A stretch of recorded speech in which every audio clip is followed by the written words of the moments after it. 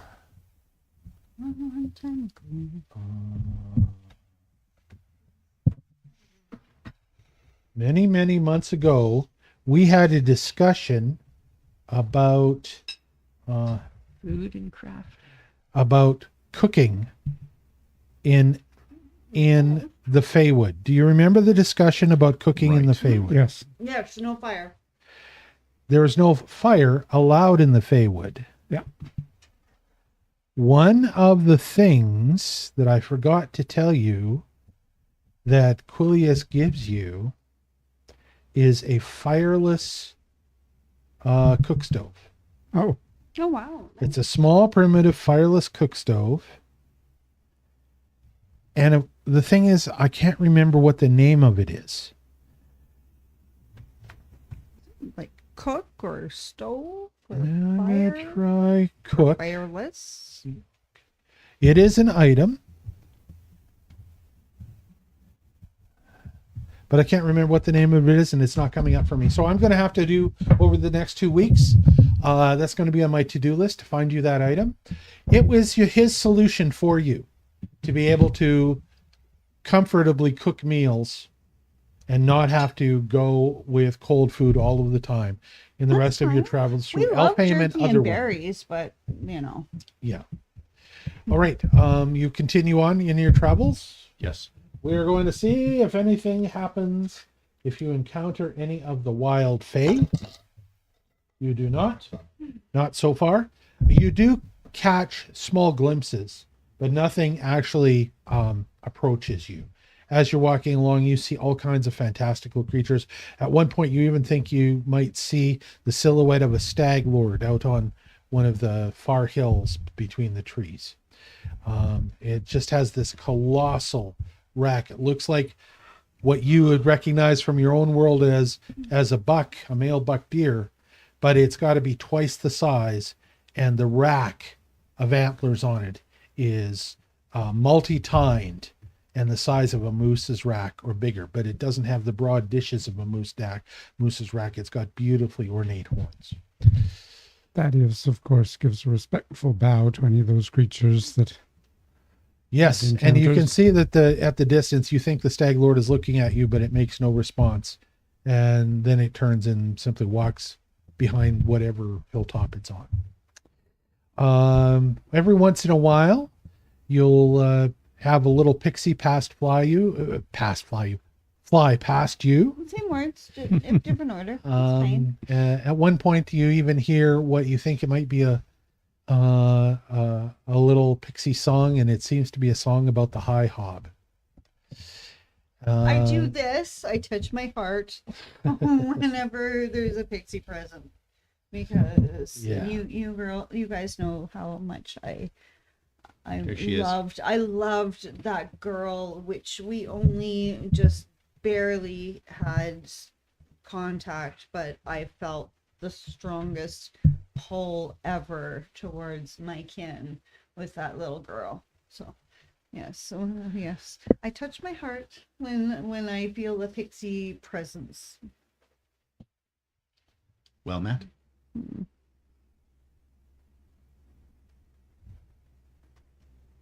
So I found it. It is a marvelous miniature campfire. Oh.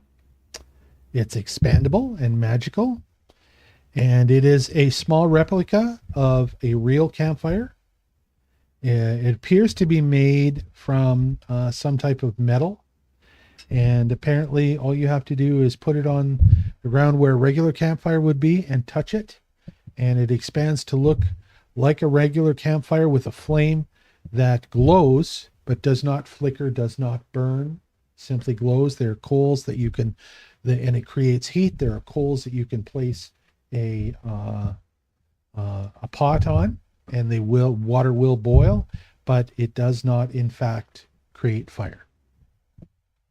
What a cool thing. There you go. That's a Marvelous perfect thing. miniature campfire. That's pretty hot. Ho ho ho! Pretty hot. Oh, I guess I can take this off. Pre-medieval microwave. Yep. All right. So you have left Quillius. So we are back to your regular game master. The Wilder man. There we go, Dave Wildson. No, we will miss you, QQ. Oh, cute. Well, you can set a time to talk to him with the globe, or he can try and talk That's to you. true. That's Yep. true. Yep. Speaking of setting times, Right now it is 9:22. We are only going to play for another 8 or 9 minutes at the most, Okay. because until I've got my innards fixed by the surgery and I'm all good to go. And it's not, this one's only a day surgery, so it's not a major one like the last one, for those folks at home that might be wondering. That happens on the 28th, and then we'll be back to a better, longer schedule once I'm feeling healed up and we can do our regular game sessions. You have got 5 minutes to 8 minutes of stuff that we can do here. If you want to continue on, you get closer. I will show on the adventure screen where you are now. We're going to move the Wilders here. Boop, just like that. did we talk everything through and plan everything through enough before? I mean, I know we have a common goal of like heading down to the south. I know that, for example, there are things we maybe want to craft overnight or during rest periods. So we're all going to make sure that we work on those. I've got a really quick question. Does everybody have their hit points up to where they need to be? I Yes. don't, because I need a full night's sleep to get 3 every night. Well, you But I had think one you last had night. one. Did you Yes. guys hit your rest button again, and it'll That's- give you another that's- rest? Why I'm asking this. Oh, yeah, and it'll take I'm me going to another say week for sleeping in the proximity get- to. all of them back. Going to say that sleeping in the proximity to Quillius, being in the Feywood, you seem to, especially this close to the World Tree, you seem to heal much faster. And everybody wakes up in the morning from Quillius at full health. So if your health is down, just Including correct it. those who got trampled in Yes. the troll bridge. That's Okay. how wholesome this place is, and the Well, that's magical power of the exciting. World Tree increases healing tenfold. Does our wayward cat come back? Yeah. There we go. We have a cat, orange and white, named Larry. You'll once in a while see him show up someplace. And he has been loves out. laying It's on the warm. screen. He hates being cooped up for the winter. It's warm today He's here where we so live. excited. It's like 3 degrees out, and he's like, Yeah. I want to come in to eat and drink some water. And other than that, I'm outside. That's 3 degrees Celsius. So, but I think in answer to what you're asking, I think we have agreed that we're going to go get the queen and we're going to encounter whatever we're encountering on the way with an eye towards being prepared to Right. to And yeah. And so, like, coerce her. so and not to- really like running there, just Nope. like going at a steady pace, Yes. resting Oh. at night. Oh, hi, There buddy. he is, Larry the cat. You see how Hey, happy he is that I buddy. picked him up. Beep, beep, Meow, meow, beep, beep. How are you doing? meow, meow, meow, meow, meow, You just want to go. Meow, meow, meow, meow, meow, meow, meow, No, you meow, are meow, so meow, big. meow, meow, meow, meow, meow. He is a very, Sorry. very big cat. I'm confused. Yes. What are we talking about again? Larry. We're talking about Larry. Good grief. The What general have we got? plan going forward. I So like to going think forward, we're general talking and plan. walking at the same time. Well, what you could discuss is, what are you going to actually say to the queen? What is your actual pitch going to be? Your presentation? Here's You're some going to stuff give that her was the message. You're part of this world. What do you want from it? Here's the letter. We are what I'm coming saying. with a letter. Yeah. Was it a letter? I thought it was There's just a letter box. from Quillius There's a letter. Oh, a of- letter from Quillius. and the mirror that has a magical message in it that is from. Did Larry just go back outside? Yes. Oh my God, that cat. And you've got the letter and you've got the mirror. And you've got yourselves and your mission. Isn't there a small box of items from the pixie? There are other yes. items from the pixie, but the mirror was the most important. You could leave the other items with the queen. I think or the mirror whatever you had a want to do. message of some sort. There's some kind of magical message But hidden in the mirror that only we'll the tell her queen that can we see. encountered a pixie who had been attacked by undead and succumbed to the illness. We tried to save her. We were not successful, but she was very keen that we should give you this. Right. Well, and that is well said. 100% the truthful message. I mean, that's what Of happened. course. Yeah. Okay. And we have been persuaded that we want to help in any way to help better this world. And to that end, we need to confront and defeat the enemy of our common people, the common enemy of our peoples. Yep. Yeah. Okay. You end up doing the rest of your afternoon's travel without any type of other surprises. You do not encounter any of the Fey folk. They tend to avoid you, especially as Wylders on the road. You get some strange looks, but you don't see any looks that are angry with you or, in opposition to you. They just tend to be very reclusive. As you get closer and closer to the world tree, and now it just completely dominates the southern landscape, and I don't have an image for you here. Sorry about that. As it completely dominates the southern landscape. It's on here. Yes. Yeah, the world tree is right. Oh, okay. The closer you different get on to the it, other the air begins to feel thicker and richer. You even see the little motes. You imagine they even might be motes of magic that seem to float in the air because you were coming to the very center of the Feywood. It There we go. becomes twilight, and take do you first want to watch. look for a place to bed down for the night? Yep. I'll take And second. I'll take first watch. Is my scroll of my wand of alarm done? It is done in the morning. So for tonight, Don't we fall will asleep. watch. So, Do we want to try the two people watching at a buddy time? system.